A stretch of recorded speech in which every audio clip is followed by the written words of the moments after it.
देखिए मांग का नियम का प्रकार, इसके पहले आप लोग मांग पढ़ चुके थे, तो पहला प्रकार हम लोग लिखेंगे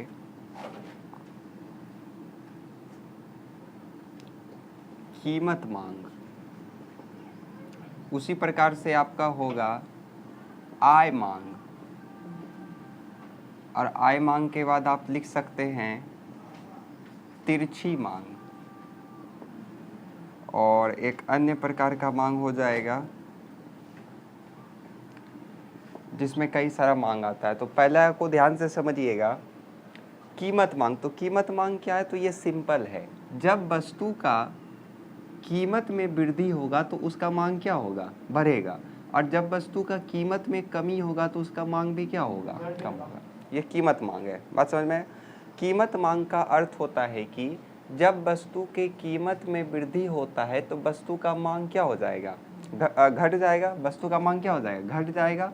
और जब वस्तु के कीमत में कमी होता है तो वस्तु का मांग क्या हो जाएगा? बढ़ जाएगा। ये कीमत मांग हुआ।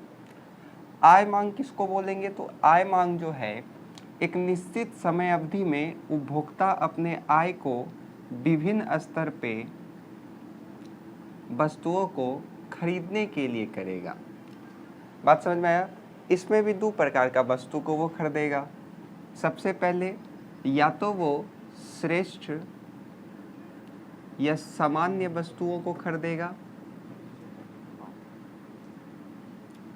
और दूसरा वो निम्न या घटिया वस्तु को खरीद सकता है। हम क्या बोले इसको ध्यान से समझिएगा। आय मांग जो होता है वो दो प्रकार का, सबसे पहले श्रेष्ठ वस्तु को खरीदेगा उपभोक्ता, या तो वो घटिया वस्तु को खरीद सकता है। अब ये श्रेष्ठ वस्तु क्या होता है? तो श्रेष्ठ वस्तु जो है वो वस्तु होता है जिसको ऊंची कीमत दे करके उपभोक्ता खरीदने के लिए तैयार रहता है, और यदि उपभोक्ता के पास आय कम है तब वो कौन वस्तु को खरीदेगा? निम्न या घटिया वस्तु को खरीदेगा। समझ में आया? अब मान के चलिए आपके पास आय कम है तो आप कौन सा वस्तु को खरीदिएगा? घटिया वस्तु को खरीदिएगा। और अगर आपके पास आय ज़्यादा है तो आप श्रेष्ठ वस्तु को खरीदिएगा। बात समझ में आया? तिरछी मांग क्या होता है? तो वस्तु X का, अगर आपको मांग है वस्तु X का मांग के लिए वस्तु Y का जितना हम त्याग करेंगे उसी को हम लोग क्या कहेंगे? तिरछी मांग। तिरछा यहाँ पे ग्राफ जाता है। इसमें भी दो प्रकार का वस्तु, एक तो आपका स्थापन्य वस्तु आ जाएगा और एक आपका पूरक वस्तु आ जाएगा। स्थापन्य वस्तु क्या होता है? तो इसको समझिएगा। स्थापन्य वस्तु वह वस्तु होता है जो एक दूसरे के पूरक होता है। हम कह सकते हैं कि एक दूसरे के स्थान पे उसका उपयोग किया जा सकता है। जैसे अगर हम लिखते हैं चाय कॉफ़ी, तो इस कंडीशन में क्या होगा? यदि चाय का मांग बढ़ेगा, चाय का कीमत अगर बढ़ जाता है तो आदमी क्या करेगा? चाय को पीना छोड़ करके किसका पीना स्टार्ट कर देगा? कॉफ़ी पीना स्टार्ट कर देगा। तो इससे कहीं ना कहीं चाय का कीमत बढ़ने पे कॉफ़ी का मांग क्या हो जाएगा? बढ़ जाएगा। और यदि कॉफ़ी का कीमत बढ़ जाता है और चाय का कीमत कम रहता है तो इसका मांग घट जाएगा और चाय का मांग क्या हो जाएगा? बढ़ जाएगा। बात समझ में आ रहा है ना? दूसरा है पूरक वस्तु। तो पूरक वस्तु वो होता है जो एक दूसरे के पूरक होता है। इसका जो वर्क बनेगा वो ऋणात्मक बनेगा। क्यों? क्योंकि मान के चलिए स्कूटर और पेट्रोल है। अब यदि हम स्कूटर और पेट्रोल का बात करें तो यदि स्कूटर का दाम बढ़ता है तो क्या उस पे पेट्रोल पे प्रभाव पड़ेगा? इसका नहीं पड़ेगा। मांग पे प्रभाव पड़ सकता है लेकिन उसका कीमत पे प्रभाव पड़ेगा क्या? नहीं पड़ेगा। दोनों एक दूसरे के लिए ज़रूरी है, पूरक है। स्कूटर के बिना पेट्रोल नहीं, पेट्रोल के बिना स्कूटर नहीं। लेकिन अगर पेट्रोल का दाम बढ़ता है तो, अगर स्कूटर का दाम बढ़ता है तो पेट्रोल का दाम का कीमत पे कोई प्रभाव नहीं पड़ेगा, मांग पे प्रभाव पड़ सकता है। बात समझ में आ रहा है? जैसे स्कूटर का दाम बहुत ज़्यादा है, अब स्कूटर जो खरीदेगा वो पेट्रोल खरीदने के लिए जाइए करेगा कि नहीं जाएगा, इसका कोई निश्चित नहीं है। तो उसका मांग पे प्रभाव पड़ेगा, लेकिन क्या उसका कीमत पे प्रभाव पड़ेगा? नहीं पड़ेगा, क्योंकि इसका कीमत निर्धारण करने का फैक्टर अलग है और इसका कीमत निर्धारण करने का फैक्टर अलग है। बात समझ में आया? अगला है आपका अन्य प्रकार, तो अन्य प्रकार में हमको क्या बोलना है, तो अन्य प्रकार में सबसे पहले हम लिख सकते हैं संयुक्त मांग। संयुक्त मांग क्या होता है, तो संयुक्त मांग वह होता है जैसे एक वस्तु का आप मांग करिएगा तो ऑटोमेटिक दूसरा वस्तु का मांग स्टार्ट हो जाएगा, तो उसी को हम लोग बोलेंगे संयुक्त मांग। उसी प्रकार से होता है आपका स्थापन्य मांग। स्थापन्य मांग क्या होता है, या फिर व्युत्पन्न मांग आप लिख सकते हैं।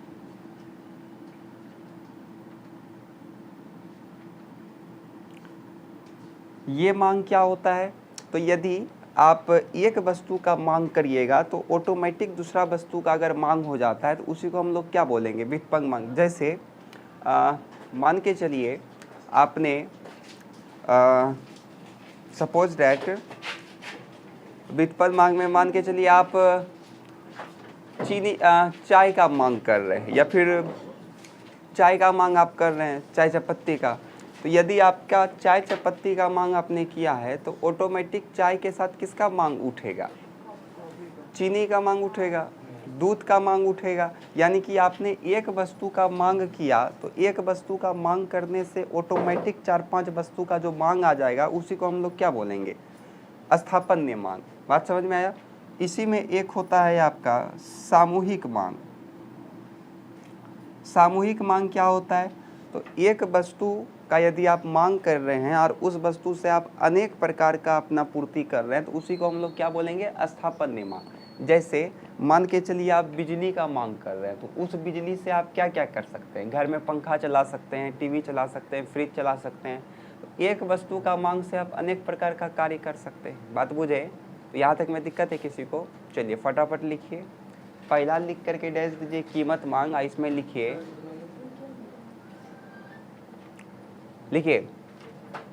वस्तु के कीमत में, वस्तु का कीमत में, वस्तु का कीमत में वृद्धि होने से, हाँ, वस्तु का कीमत में वृद्धि होने से उसका मांग कम हो जाता है। वस्तु का कीमत में वृद्धि होने से उसका मांग कम हो जाता है और वस्तु का कीमत में वृद्धि होने से, क्या लिखा है शुरू में, वस्तु का शुरू से पढ़िए क्या लिखा है,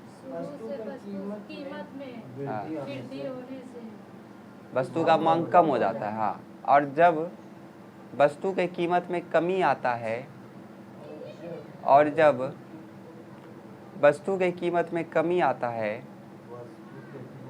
हाँ, तो उसका मांग बढ़ जाता है, तो उसका मांग बढ़ जाता है। इसे कीमत मांग कहते हैं। हाँ, तो उसे कीमत मांग कहते हैं। चलिए इसको बना लीजिए।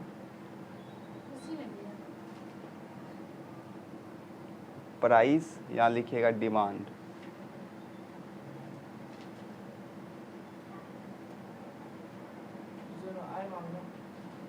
पहले इसको बनाइए, तब किस में बनाइएगा,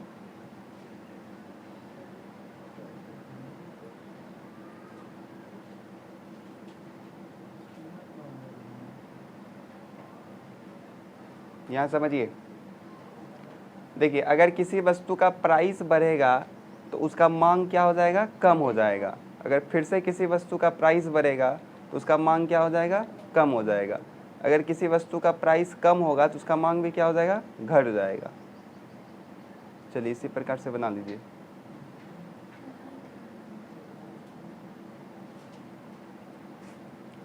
अगला लिखिए आय मांग। आय मांग का अर्थ, आय मांग का अर्थ उपभोक्ता के विभिन्न स्तरों पर, आय मांग का अर्थ उपभोक्ता के विभिन्न स्तरों पर, उपभोक्ता के अपने आय को विभिन्न स्तरों पर, अपने आय के विभिन्न स्तरों पर खर्च करने से है। हाँ, खर्च करने से है। आय मांग में दो प्रकार के वस्तुओं आय मांग में दो प्रकार के वस्तुओं का मांग हो सकता है। पहला लिखिए, आय मांग में दो प्रकार के वस्तुओं का मांग हो सकता है। पहला लिखिए, श्रेष्ठ या सामान्य।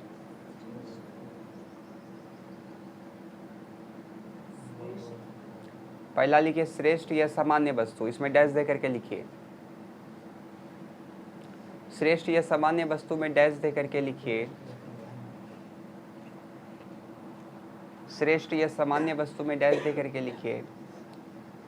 इस वस्तु के लिए उपभोक्ता इस वस्तु के लिए उपभोक्ता इस वस्तु के लिए उपभोक्ता ऊंची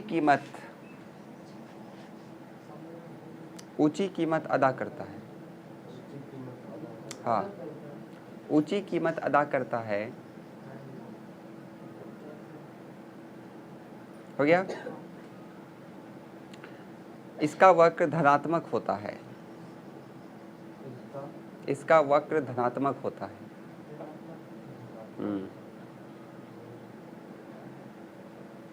इसका वक्र धनात्मक होता है। हो गया।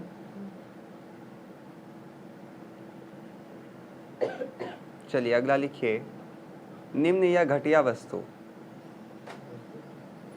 निम्न या घटिया वस्तु,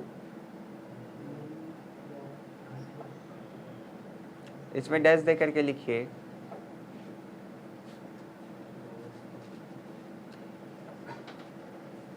उपभोक्ता के आय कम होने पर उपभोक्ता का आय कम होने पर उपभोक्ता का आय कम होने पर वह इस वस्तु का उपयोग करता है।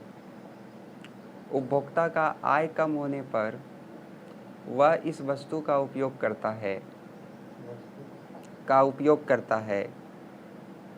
इसका वक्र ऋणात्मक होता है।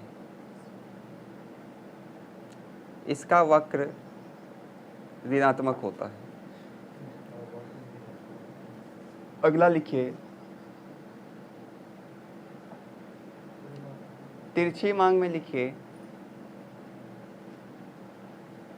तिरछी मांग में डैश दे करके लिखिए। वस्तु X के मांग में वृद्धि होने से वस्तु X के मांग में वृद्धि होने से वस्तु X के मांग में वृद्धि होने से वस्तु Y के मात्रा में जो कमी आता वस्तु Y के मांग में जो कमी आता है वस्तु Y के मांग में जो कमी आता है वस्तु Y के मांग में जो कमी आता है उसे तिरछी मांग कहते हैं। उसे तिरछी मांग कहते हैं। उसे तिरछी मांग कहते हैं। हो गया।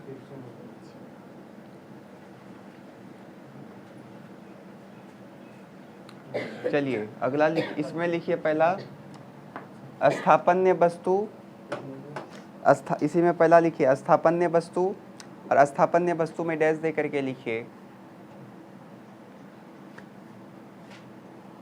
ये वो वस्तु होते हैं जिसका उपयोग एक दूसरे के स्थान पे किया जा सकता है। ये वो वस्तु होते हैं जिसका उपयोग एक दूसरे के स्थान पर किया जा सकता है। एक दूसरे के स्थान पे किया जा सकता है। उदाहरण के लिए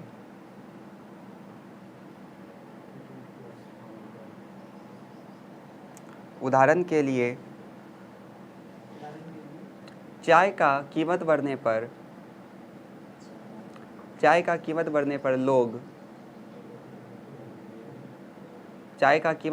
लोग कॉफ़ी का उपयोग करने लगते हैं।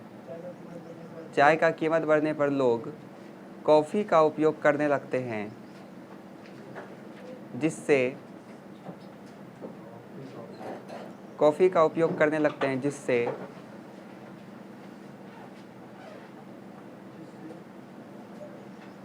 जिससे कॉफ़ी का मांग बढ़ जाता है, जिससे कॉफ़ी का मांग बढ़ जाता है, बढ़ जाता है। अगला लिखिए पूरक वस्तु। पूरक वस्तु लिखिए, ये वस्तुएं एक दूसरे के पूरक होते हैं। ये वस्तुएं एक दूसरे के पूरक होते हैं, एक दूसरे के पूरक होते हैं तथा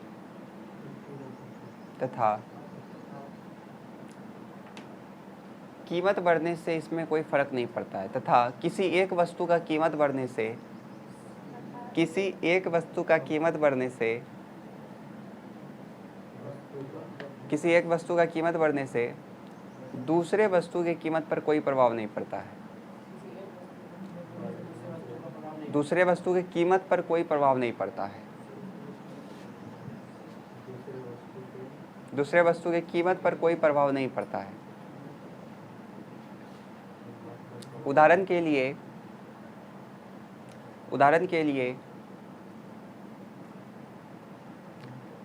लिए यदि स्कूटर का कीमत बढ़ता है, उदाहरण के लिए यदि स्कूटर का कीमत बढ़ता है तो स्कूटर का कीमत बढ़ता है तो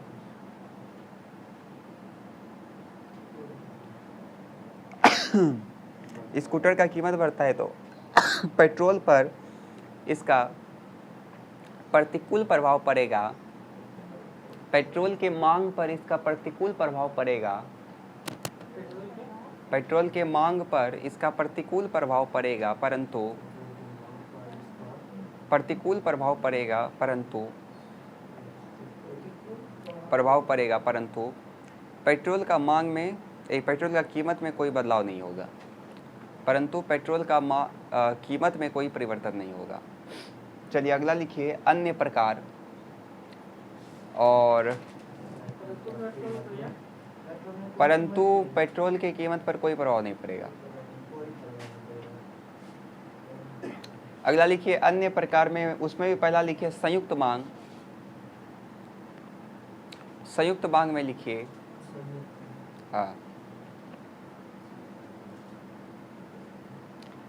संयुक्त मांग में लिखिए किसी एक वस्तु का मांग किसी एक वस्तु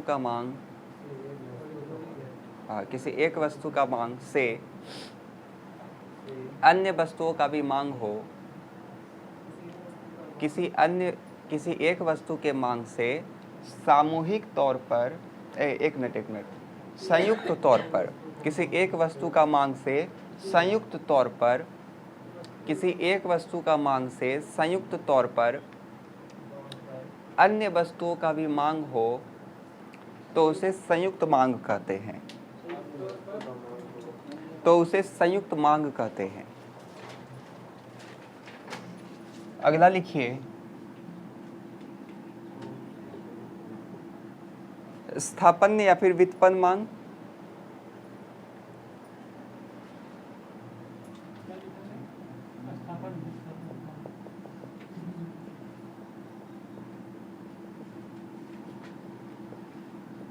हो गया।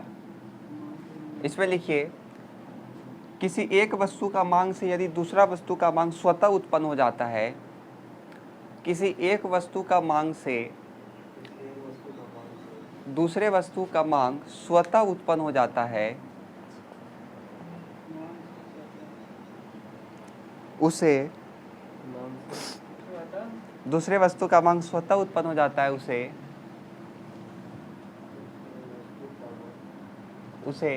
स्थापन्य मांग कहते हैं या फिर व्युत्पन्न मांग कहते हैं। अगला लिखिए सामूहिक मांग। सामूहिक मांग में डैश दे करके लिखिए एक वस्तु का अनेक उद्देश्यों के लिए मांग सामूहिक मांग कहलाता है। चलिए अगला हेडिंग दीजिए। चलिए अगला हेडिंग दीजिए मांग का नियम का अपवाद।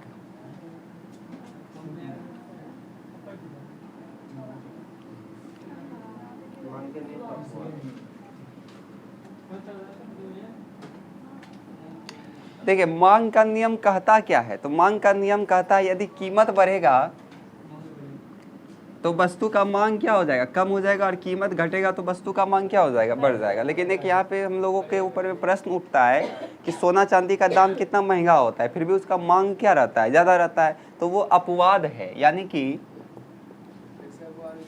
प्रतिष्ठा सूचक वस्तु का कीमत, देखिए समाज में जो प्रतिष्ठा सूचक वस्तु है जिसको पा करके लोग सोचेगा कि हम प्रतिष्ठावान है, समाज में हम श्रेष्ठ है, हमसे बढ़कर कोई नहीं है। अगर एगो कार आ गया उसके पास, एगो मोटरसाइकिल आ गया उसके पास, 4 गो सोना का जेवर पहन लिया है वो, तो सोचेगा कि हमसे बढ़कर कोई है ही नहीं। तो ये सब कौन सा वस्तु कहलाएगा, प्रतिष्ठा सूचक वस्तु कहलाएगा। तो प्रतिष्ठा सूचक वस्तु का कीमत चाहे कितनों बढ़ जाए उसके मांग पे कोई फर्क पड़ने वाला नहीं है। तो प्रतिष्ठा सूचक वस्तु में हमको लिखना है कि वस्तु का मांग, इससे कोई वस्तु का मांग का जो नियम है इस पे प्रभाव नहीं डालता है, क्योंकि ये जो है वो समाज में अपना प्रतिष्ठा को दिखाने के लिए लोग जो है वो ज़्यादा से ज़्यादा क्या करता है, धन का खर्चा करने से भी घबराता नहीं है। दूसरा प्रतिष्ठा सूचक वस्तु हो गया उपभोक्ता का अज्ञानता।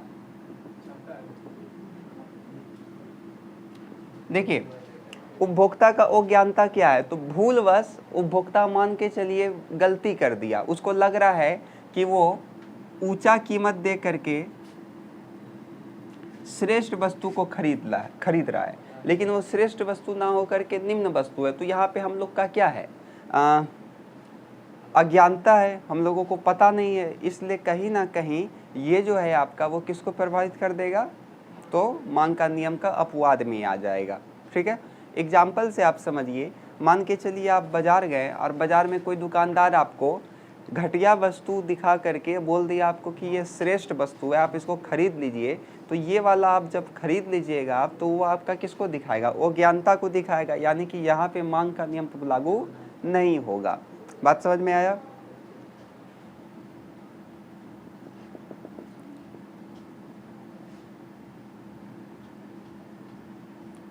गिफिन का विरोधाभास, तो गिफिन का विरोधाभास क्या है, इसको ध्यान से समझिएगा। आपको पता है कि जो श्रेष्ठ वस्तु है और एक कौन वस्तु है, घटिया वस्तु। तो उपभोक्ता क्या करता है, एक मेरे पास श्रेष्ठ वस्तु है और एक मेरे पास कौन सा है, निम्न या फिर घटिया वस्तु है। घटिया वस्तु का उपयोग उपभोक्ता तब करता है जब उसके पास आय का क्या होता है, कमी होता है। मान के चलिए घटिया वस्तु का दाम और कम हो गया, तो उसका आय तो उतना ही है ना, तो उसका आय में जो बचत होगा फिर वो बचत फिर अपना वो किस में लगा देगा, श्रेष्ठ वस्तु में लगा देगा। तो इससे भी कोई फर्क पड़ने वाला नहीं है। हम क्या बोले, बात समझ में आया आपको। गिफिन का विरोधाभास में आपको बोलना है, इसमें हम लोग सबसे पहले लिखेंगे कि उपभोक्ता के पास जब आय का कमी होता है तो वो किसका उपयोग करता है, घटिया वस्तु का उपयोग करता है। लेकिन जब घटिया वस्तु का भी कीमत में कमी आ जाता है तो उसमें वहाँ पे जो बचत करता है वो बचत से फिर किसका उपयोग करने लगता है, श्रेष्ठ वस्तु का उपयोग करने लगता है। चाहे उसका कीमत ज़्यादा हो या कम हो, उससे उसको फर्क नहीं पड़ता है, जिस कारण से यहाँ पे नियम नहीं लगता है, मांग का नियम नहीं लगता है। बात समझ में आया। एक और कारण है, भविष्य में कीमत वृद्धि। अब देखिए, मान के जैसे कोविड-19 आया था, कोविड-19 आने से पहले आप देखे होंगे आदमी सब आटा चावल का मांग बढ़ गया था, पूरा बढ़ गया था। हाँ, लोग सोच रहे थे कि पता नहीं आगे दाम बढ़ जाएगा, इसलिए पहले लेना स्टार्ट हो गया था। लेकिन अब बताइए, वस्तु का कीमत तो उतना ही था लेकिन मांग क्या हो गया, बढ़ गया। मांग क्या हो गया, बढ़ गया। बात समझ में आ रहा है ना। नहीं, कहाँ बढ़ा था कीमत, वस्तु का कीमत तो उतना ही था लेकिन मांग क्या हो गया था, बढ़ गया था। तो लेकिन मांग का नियम कहता क्या है कि जब वस्तु का कीमत बढ़ेगा तो मांग क्या होगा, कम हो जाएगा। और जब वस्तु का कीमत बढ़ेगा तो वस्तु का मांग कम होगा, और जब वस्तु का कीमत घटेगा तब वस्तु का मांग बढ़ेगा। लेकिन कोविड-19 के पहले वस्तु का कीमत तो उतने था जितना पहला था, लेकिन उसके बावजूद भी मांग क्या हो गया था, बढ़ गया था। तो यहाँ पे मांग का नियम लागू हो रहा है क्या, नहीं। तो ये कुछ 3-4 गो तथ्य है जहाँ पे मांग का नियम लागू नहीं होता है। तो तो सबसे पहले प्रतिष्ठा सूचक वस्तु का कीमत में डैश दे करके लिखिए। समाज में जो भी प्रतिष्ठा सूचक वस्तु है, समाज में जो भी प्रतिष्ठा सूचक वस्तु है, हाँ प्रतिष्ठा सूचक वस्तु है, उसका कीमत बढ़ने पर भी प्रतिष्ठा सूचक वस्तु है, उसका कीमत बढ़ने पर भी मांग पर कोई प्रभाव नहीं पड़ता है। कीमत बढ़ने पर भी मांग पर कोई प्रभाव नहीं पड़ता है। उदाहरण के लिए जेवर जवरात, उदाहरण के लिए आभूषण हो गया, कार हो गया, आभूषण कार इत्यादि। आभूषण कार, उदाहरण के लिए आभूषण कार इत्यादि, कार इत्यादि। अगला लिखिए उपभोक्ता का अज्ञानता। उपभोक्ता का अज्ञानता, इसमें डैश दे करके लिखिए। उपभोक्ता का अज्ञानता, उपभोक्ता अपने अज्ञानता के कारण, उपभोक्ता अपने अज्ञानता के कारण कभी कभी, उपभोक्ता अपने अज्ञानता के कारण कभी कभी, अज्ञानता के कारण कभी कभी निम्न वस्तु को भी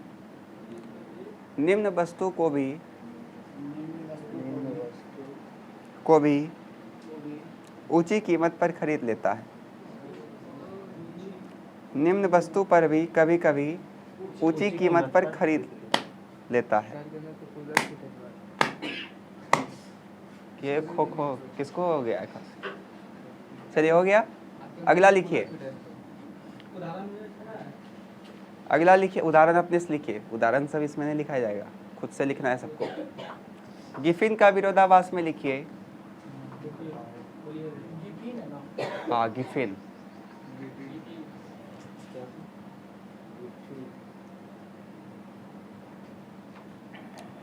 जब उपभोक्ता के पास आय कम होता है, जब उपभोक्ता के पास आय कम होता है, जब उपभोक्ता के पास आय कम होता है तो वह, जब उपभोक्ता के पास आय कम होता है तो वह घटिया वस्तु का उपयोग करता है। यहाँ पे घटिया वाला घटिया मत समझ लीजिएगा, नॉर्मल छोटा छोटा वस्तु, हाँ वो फेकल फाकल वाला वस्तु मत समझ लीजिएगा। हाँ तो वह घटिया या निम्न वस्तु का उपयोग करता है। जैसे मान के चलिए सरना चावल कैसे किलो है? सरना से सोनम चावल कैसे केजी है? 90 रुपये केजी। भाग उतना नहीं होगा, 25, 26, 30। अच्छा अरवा चावल कितने? 25, 30। अरे वो खीर वाला हम बात नहीं कर रहे हैं। और अगर आप बासमती लीजिएगा तो उसमें कितना दाम है? 100 रुपये के जी है वो। तो 100 रुपया में आपको बासमती मिल रहा है पर केजी, वहीं पे आपको सरना मिल रहा है सपोज करिए 30 रुपया। ठीक, तो ये हो जाएगा आपका निम्न वस्तु या घटिया वस्तु, और ये क्या हो जाएगा? श्रेष्ठ वस्तु। हाँ, अरे इसलिए तो हम बोले कि आपको यहाँ पे घटिया का मतलब वो मत समझ लीजिएगा कि फेकल फाकल है। अब एक बात देखिए, जब इस वस्तु का कीमत में कमी आएगा, मान के चलिए 10 रुपये किलो हो गया। कैसे किलो हो गया? 10 रुपया। तो आपने इसमें कितना रुपया बचाया? 20 रुपया। और आप 20 रुपया आप सोचेगा कि हम कौन सा चावल ले ले? बासमती। तो इससे बासमती का दाम क्या हो जाएगा? बढ़ जाएगा। बासमती का दाम क्या हो जाएगा? मतलब मांग क्या हो जाएगा उसका? बढ़ जाएगा। कीमतवा तो वही है, लेकिन मांग क्या हो गया? बढ़ गया। इसलिए यहाँ पे मांग का नियम लगा क्या? नहीं लगा। तो वही यहाँ पे आपको बोलना है। हो गया? उपभोक्ता का जब आय निम्न होता है या आय कम होता है तो वह घटिया वस्तु या निम्न वस्तु का उपयोग करता है। और जब उस वस्तु की कीमत में कमी आता है, और जब उस वस्तु की कीमत में कमी आता है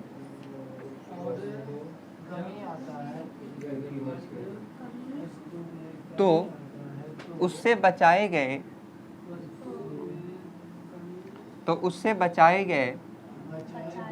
मूल्य से वो से वो श्रेष्ठ वस्तु खरीदता है।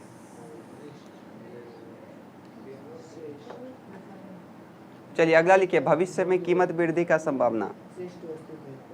भविष्य में कीमत वृद्धि का संभावना। अगला हेडिंग, भविष्य में कीमत वृद्धि का संभावना। भविष्य में कीमत वृद्धि का संभावना। हाँ, भविष्य में कीमत वृद्धि का संभावना, इसमें डैश दे करके लिखिए।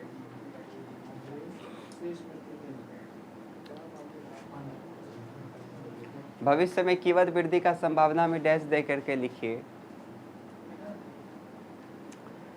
युद्ध, युद्ध, आपातकालीन स्थिति, युद्ध, आपातकालीन स्थिति, सरकार की नीतियों, सरकार की नीतियों इत्यादि के कारण, हाँ जैसे लॉकडाउन इत्यादि के कारण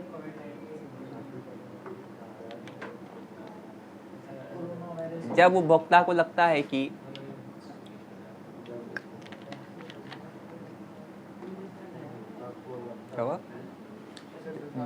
जब उपभोक्ता को लगता है कि भविष्य में कीमत वृद्धि हो सकता है, भविष्य में कीमत वृद्धि हो सकता है, भविष्य में कीमत वृद्धि हो सकता है, तो वह भविष्य में कीमत वृद्धि हो सकता है तो वह